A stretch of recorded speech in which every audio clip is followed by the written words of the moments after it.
ನಮಸ್ಕಾರಗಳು.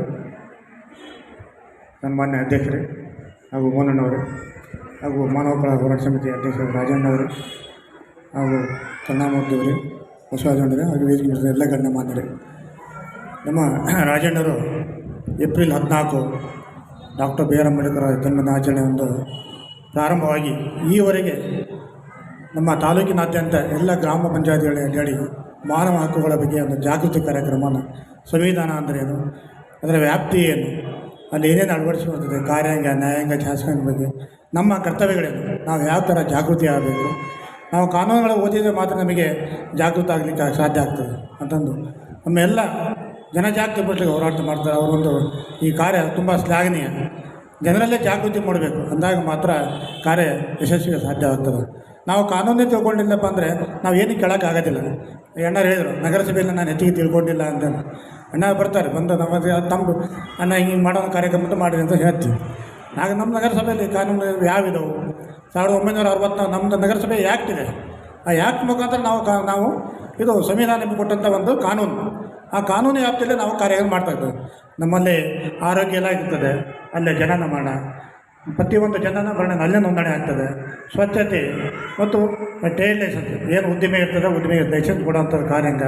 ಮತ್ತು ಕಂದಾಯದಲ್ಲಿ ಕಂದಾಯ ಕಟ್ಕೊಳ್ಳೋದು, ಅವ್ರ ಖಾತೆ ವರ್ಗಾವಣೆ, ಹಕ್ಕು ಬದಲಾವಣೆ, ಇತರ ಕಡೆ ನೋಂದಣಿಗಳು ಆಗ್ತದೆ. ನಮ್ಮಲ್ಲಿ ಅಲ್ಲಿ ಕಾಮಗಾರಿ ಇರುತ್ತೆ. ಕಾಮಗಾರಿಯಲ್ಲಿ ಪ್ರತಿಯೊಂದು ಊರಿನ ಒಂದು ರಸ್ತೆಗಳ ಸುಧಾರಣೆ, ಚರಂಡಿಗಳ ಸುಧಾರಣೆ, ಕಟ್ಟುಗಳ ನಿರ್ಮಾಣ, ಆಸ್ಪತ್ರೆಗಳು, ಅಂಗನವಾಡಿಗಳು ಎಲ್ಲ ನಿರ್ಮಾಣಕ್ಕೆ ಹಲವಾರು ನಮ್ಮಲ್ಲಿ 6 ವಿಂಗ್ಗಳಿದ್ದಾವೆ. 6 ವಿಂಗ್ಗಳಲ್ಲಿ ಸಪ್ರೇಟಾದ ಒಂದು ಕಾರ್ಯಾಂಗ ಇರ್ತದೆ. ಅದರ ವ್ಯಾಪ್ತಿಯಲ್ಲಿ ನಾವು ಕಾರ್ಯವನ್ನು ಮಾಡ್ತಾಯಿದ್ದೀವಿ. ವೇದಿಕೆ ಮೇಲಿರುವಂತಹ ಹೋರಾಟಗಾರರಾದಂಥ ರಾಜು ಅವರೇ, ಮೋಹನ್ ಅವರೇ, ಆಯುಕ್ತರೇ, ಬಸವರಾಜ್ ಅವರೇ, ಚಂದ್ರಶೇಖರ್ ಅವರೇ, ಹಾಗೂ ವೇದಿಕೆ ಮುಂಭಾಗದಲ್ಲಿರುತ್ತೆ ಎಲ್ಲ ನಗರಸಭೆಯ ನೌಕರರೇ ಹಾಗೂ ಸ್ತ್ರೀ ಶಕ್ತಿ ಸಂಘದವರೇ, ಎಲ್ಲ ನನ್ನ ಅಕ್ಕ ತಂಗಿರ ಅಣ್ಣ ತಮ್ಮಂದರಿಗೆ ಎಲ್ಲರಿಗೂ ನಮಸ್ಕಾರ. ಇಷ್ಟು ತನಕ ರಾಜು ಅವರು ಹೇಳಿದ್ದಾರೆ, ಮೋಹನಣ್ಣವರೆಲ್ಲ ಹೇಳಿದ್ದಾರೆ, ನಮ್ಮದೇನು ಜಾಸ್ತಿ ಇಲ್ಲ. ಹೆಣ್ಮಕ್ಳಿಗೆ ಏನೇನು ಹಕ್ಕಿದೆ ಅಂತ ಅದ್ರ ಬಗ್ಗೆ ತಿಳಿಸ್ಕೊಟ್ಟಿದ್ದಾರೆ. ವರ್ಷವೂ ಹೆಣ್ಮಕ್ಳೇ SSLCಲಾಗಲಿ PUCಲಾಗಲಿ ಹೆಣ್ಮಕ್ಳೇ ಮೇಲ್ಗೈ ಬರ್ತಾ ಇರೋದು ರಿಸಲ್ಟಲ್ಲಿ, ನಿಮಗೂ ಗೊತ್ತಿದೆ. ಅಂಥದ್ರಲ್ಲಿ ನೀವು ಹೆಣ್ಮಕ್ಳು ಬಂದು ಎಲ್ಲ ಕಡೆನೂ ಇವಾಗ ಎಲ್ಲ ಆಫೀಸಲ್ಲೂ ಎಲ್ಲ ಕ್ಷೇತ್ರದಲ್ಲೂ ಹೆಣ್ಮಕ್ಳಿದ್ದಾರೆ. ನೀವು ಅಷ್ಟೇ, ಎಲ್ಲ ನೀವು ಓದಿ ನಿಮ್ಮ ಮಕ್ಕಳನ್ನು ಬುದ್ಧಿವಂತರು ಮಾಡಿ, ನೀವು ಅಕ್ಕಪಕ್ಕದವ್ರನ್ನ ಕರ್ಕೊಂಬಂದು ಏನೇನು ಸಂವಿಧಾನದಲ್ಲಿ ಏನೇನು ನಡೀತಾ ಇದೆ, ನಗರಸಭೆಯಲ್ಲಾಗಲಿ ಎಲ್ಲೇ ಕೋರ್ಟು ಆಗಲಿ ಯಾವುದೇ ಆಫೀಸಿಗೆ ಹೋದರೂ ಹೆಣ್ಮಕ್ಳು ಇದ್ದೇ ಇರ್ತಾರೆ. ನೀವೆಲ್ಲ ಅರ್ಥ ಮಾಡ್ಕೋಬೋದು, ತಿಳ್ಕೊಬೋದು. ಎಲ್ಲದಕ್ಕೂ ನಾವು ಗಂಡು ಮಕ್ಳ ಮೇಲೆ ಡಿಪೆಂಡ್ ಆಗೋದಕ್ಕಿಂತ ನಿಮ್ಮ ಕಾಲ ಮೇಲೆ ನೀವು ನಿಂತ್ಕೊಂಡು ನೀವೇ ಮಾಡ್ಬೋದು. ಈ ನಗರಸಭೆಯಿಂದ ಲೋನ್ಗಳಿರುತ್ತೆ, ಸುಮಾರು ಸಬ್ಸಿಡಿ ಲೋನು ಎಲ್ಲ ಸಿಗುತ್ತೆ. ಅವಾಗ ಬಂದು ಈಗ ಎಷ್ಟೋ ಜನ ಮಹಿಳೆಯರು ಮನೆಯಲ್ಲಿ ಅಡಿಕೆ ತಟ್ಟೆ ಮಾಡ್ತಾಯಿದ್ದಾರೆ. ಅಡಿಕೆ ಸುಲಿಯೋದು ಮಿಷನ್ ಬಂದಿದೆ. ಸುಮಾರು ಲೋಟ, ಪ್ಲೇಟು, ತಟ್ಟೆ, ಪೇಪರ್ದು ಅದು ಮಾಡ್ತಾಯಿದ್ದಾರೆ. ಎಷ್ಟೋ ಹೆಣ್ಮಕ್ಳು ಮನೇಲಿ ಅವ್ರವರು ಗಂಡು ಮಕ್ಳು ಇಲ್ದವರು ಹೆಣ್ಮಕ್ಳು ಅವ್ರವ್ರ ಕಾಲ ಮೇಲೆ ನಿಂತ್ಕೊಂಡವ್ರು. ಅವರು ಸುಮಾರು ಎಲ್ಲ ಅಲ್ಲಿ ಇಲ್ಲಿ ಕುತ್ಕೊಂಡು ಟೈಮ್ ವೇಸ್ಟ್ ಮಾಡೋದಕ್ಕಿಂತ ಈ ರೀತಿ ಒಂದೊಂದು ಮಾಡ್ಕೊಂಡು ನೀವು ಮುಂದೆ ಮಕ್ಕಳಿಗೆ ಪಕ್ಕದವ್ರಿಗೆ ಮಾದರಿ ಆಗ್ತೀರಾ ಅಂತ ನಾನು ತಿಳಿಸೋಕೆ ಬಯಸ್ತೀನಿ.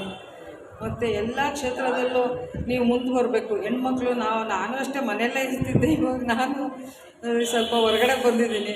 ಮೊದಲಷ್ಟೇ ನಾನು ಎಲ್ಲೋದ್ರೂ ನಾನು ಒಬ್ಬಳು ಹೋಗ್ತಿರ್ಲಿಲ್ಲ, ಎಲ್ಲದಕ್ಕೂ ನಮ್ಮ ಮನೆಯವರೇ ಜೊತೆ ಇರ್ತಿತ್ತು. ಆ ರೀತಿ ಈಗ ಇಲ್ಲಿ ಬಂದು ಯಾರು ಬರಲಿ, ಹೆಣ್ಮಕ್ಳು ಬರ್ರಿ. ಅವರ ಬಾಲ್ಯದ ದಿನಗಳಲ್ಲಿ ತುಂಬ ಅವಮಾನ ಪಡೆದ್ರು, ತೊಂದರೆಗಳನ್ನ ಅನುಭವಿಸಿದ್ರು ಅಂತಕ್ಕಂಥದ್ದನ್ನ ನಾವು ಕೇಳಿದ್ವಿ. ಅದರ ಜೊತೆಯಲ್ಲಿ ಅವರು ಶಿಕ್ಷಣವನ್ನು ಪಡೆದದ್ದು 32 ಡಿಗ್ರಿಗಳು. ಯಾವನು ಶೇಖರೇ ಸಿಬ್ಬಂದಿ 32 ಡಿಗ್ರಿಗಳನ್ನ ಪಡಿತಾರೆ ಪ್ರಪಂಚದ ಬೇರೆ ಬೇರೆ ಬೇರೆ ಬೇರೆ ದೇಶಗಳಲ್ಲಿ. ನಾವೆಲ್ಲ 1 ಡಿಗ್ರಿ 2 ಡಿಗ್ರಿ 3 ಡಿಗ್ರಿ ಪಡೆದಿರ್ಬೋದು. ಅರ್ಥಶಾಸ್ತ್ರ, ರಾಜಕೀಯ ಶಾಸ್ತ್ರ, ಅನೇಕ ಶಾಸ್ತ್ರಗಳನ್ನ ಅತ್ಯಂತ ಕಡುಬಡತನದಲ್ಲಿ ಬೇರೆಯವರ ಸಹಾಯ, ಮಹಾರಾಜರ ಸಹಾಯವನ್ನು ಪಡೆದು ವಿದ್ಯಾರ್ಹತೆಯನ್ನು ಮಾಡ್ಕೊಂಬಂದಿರ್ತಾರೆ. ಆ ಸಂದರ್ಭದಲ್ಲಿ ಅವರು ಹುಟ್ಟಿದಂಥ ಮನೆಯಲ್ಲಿ ತುಂಬ ಬಡತನ ಮತ್ತು ಅಸ್ಪೃಶ್ಯತೆಯಿಂದ ಅವ್ರನ್ನ ಊರೊಳಗೆ ನೀರಿಗೆ ಮುಟ್ಟಲೇ ಮನುಷ್ಯ ಜೊತೆ ಸೇರಿಸದಲ್ಲಿ ಇರ್ತಕ್ಕಂಥ ಸನ್ನಿವೇಶಗಳಿತ್ತು. ಆದರೂ ಸಹ ಅವೆಲ್ಲವನ್ನು ಮೆಟ್ಟಿ ನಿಂತು 32 ಡಿಗ್ರಿ ಪಡೆದಂಥ ಅಂಬೇಡ್ಕರ್ ಸಾಹೇಬರು ಕೊನೆಗೆ ಭಾರತ ಸಂವಿಧಾನವನ್ನು ಬರೀಬೇಕಾದ್ರೆ ಈ ಭಾರತ ಸಂವಿಧಾನ ಇಡೀ ಪ್ರಪಂಚದ ಎಲ್ಲ ದೇಶಗಳಲ್ಲಿರ್ತಕ್ಕಂಥ ಸಂವಿಧಾನಗಳನ್ನ ಓದ್ಕೊಂಡು ಬೈಬಲ್ಲು, ಕುರಾನು, ಭಗವದ್ಗೀತೆ, ಬಹಳ ಮುಖ್ಯವಾಗಿ ಬಸವಣ್ಣವರ ವಚನಗಳನ್ನ ಎಲ್ಲವನ್ನೂ ತಿಳ್ಕೊಂಡು ಸುಮಾರು 58,000 ಪುಸ್ತಕಗಳನ್ನ ಓದಿರ್ತಕ್ಕಂಥ ಅಂಬೇಡ್ಕರ್ ಸಾಹೇಬರು ಈ ಭಾರತ ಸಂವಿಧಾನವನ್ನು ಬರೀತಾರೆ. ಏನು ಭಾರತ ಸಂವಿಧಾನ ಅಂದ್ರೆ ಏನು? ಬೆಳಿಗ್ಗೆ ಎದ್ದರೆ ಮುಖ್ಯಮಂತ್ರಿಗಳು ಸಂವಿಧಾನ ಅಂತ ಹೇಳ್ತಾರೆ, ಪ್ರಧಾನಮಂತ್ರಿಗಳು ಸಂವಿಧಾನ ಅಂತ ಹೇಳ್ತಾರೆ, ಮತ್ತು ವಿರೋಧ ಪಕ್ಷದ ನಾಯಕರು ಸಂವಿಧಾನ ಅಂತ ಹೇಳ್ತಾರೆ. ಟಿ ವಿ ಹಾಕಿದ್ರೆ ಎಲ್ಲರೂ ಕೂಡ ಹೋರಾಟದಲ್ಲಿ ಸಂವಿಧಾನ ಸಂವಿಧಾನ ಸಂವಿಧಾನ ಇದು ನಾವು ನೋಡಿದ್ದೀವಿ ಟಿ ವಿ. ಮತ್ತು ಸಂವಿಧಾನ ಅಂತ ಅಂದರೆ ಏನು? ಅದು ಒಂದು ಕಾನೂನುಗಳು ಒಳಗೊಂಡಂಥ ಪುಸ್ತಕ ಅಷ್ಟೇ ಅಲ್ಲ. ಸಂವಿಧಾನ ಅಂದರೆ 3 ಭಾಗ. ಒಂದು ನ್ಯಾಯಾಂಗ, ಇನ್ನೊಂದು ಕಾರ್ಯಾಂಗ, ಇನ್ನೊಂದು ಶಾಸಕಾಂಗ. ಈ 3 ಅಂಗಗಳು ಕೂಡ ಸೇರಿ ಭಾರತ ಸಂವಿಧಾನ. ನ್ಯಾಯಾಂಗದ ಕೆಲಸ ಬೇರೆ, ಕಾರ್ಯಾಂಗದ ಕೆಲಸ ಬೇರೆ, ಶಾಸಕಾಂಗದ ಕೆಲಸ ಬೇರೆ. ಈಗ ನ್ಯಾಯಾಂಗ ಅಂದರೆ ಯಾರು? ತಾಲೂಕು ಕಚೇರಿ ಹತ್ರ ಪಕ್ಕದಲ್ಲಿ ಕೋರ್ಟ್ ಇದೆ. ಕೋರ್ಟಲ್ಲಿ 28 ಮನೆಗಳಿದ್ದಾವೆ. ಅಲ್ಲಿ ಬೇರೆ ಬೇರೆ ವಿಚಾರಗಳಿಗೆ ಕೋರ್ಟ್ ನಡೆಯುತ್ತೆ. ಒಂದು ಗಂಡ ಹೆಂಡತಿ ಜಗಳ ನಡೆದ್ರೆ ನಡೆಯುತ್ತೆ, ಆಸ್ತಿ ವಿಷಯ ನಡೆದ್ರೆ ನಡೆಯುತ್ತೆ, ಜಮೀನು ವಿಷಯಗಳನ್ನು ನಡೀತದೆ. ಈ ಎಲ್ಲ ವಿಷಯಗಳು ಸರ್ಕಾರಿ ಕಚೇರಿಗಳ ಕೇಸ್ಗಳು ನಡೆಯುತ್ತೆ ಅಲ್ವಾ? ನಾನು ನಿಮಗೆ ಕೇಳ್ತಾ ಇದ್ದೀನಿ ಅಲ್ವಾ? ಅಲ್ಲಿ ಕಾನೂನಿನ ಕಟ್ಟಳೆಗಳ ಮೂಲಕ ಅವ್ರು ನ್ಯಾಯವನ್ನು ಕೊಡಬೇಕಾಗ್ತದೆ. ಇನ್ನು ಕಾರ್ಯಾಂಗ ಅಂದ್ರೇನು?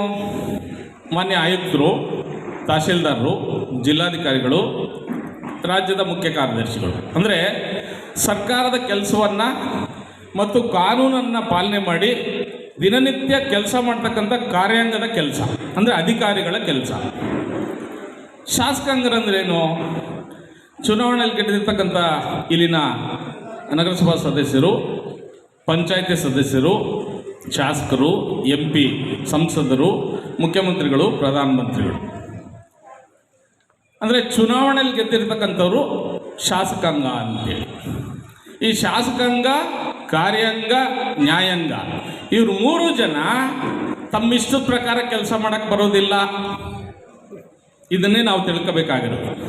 ಈಗ ಇಲ್ಲಿ ನಗರಸಭೆ ಕೆಲಸ, ಮಾನ್ಯ ಆಯುಕ್ತರು ತಮ್ಮಿಷ್ಟ ಪ್ರಕಾರ ಕೆಲಸ ಮಾಡೋಕ್ಕಾಗೋದಿಲ್ಲ.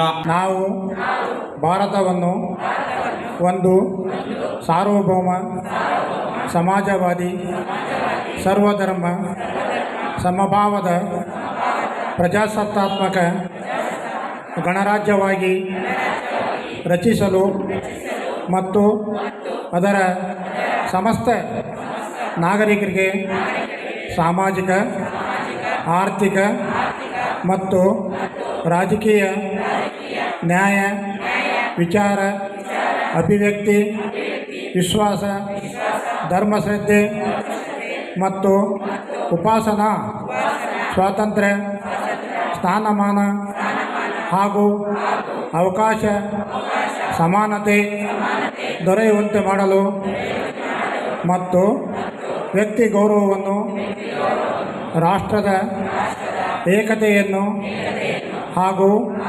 ಅಖಂಡತೆಯನ್ನು ಸುನಿಶ್ಚಿತಗೊಳಿಸಿ ಅವರಲ್ಲಿ ಭಾತೃತ್ವ ಭಾವನೆಯನ್ನು ವೃದ್ಧಿಗೊಳಿಸಲು ಶ್ರದ್ಧಾಪೂರ್ವಕ ಸಂಕಲ್ಪ ಮಾಡಿದವರಾಗಿ ನಮ್ಮ ಸಂವಿಧಾನ ಸಭೆಯಲ್ಲಿ 1949ನೇ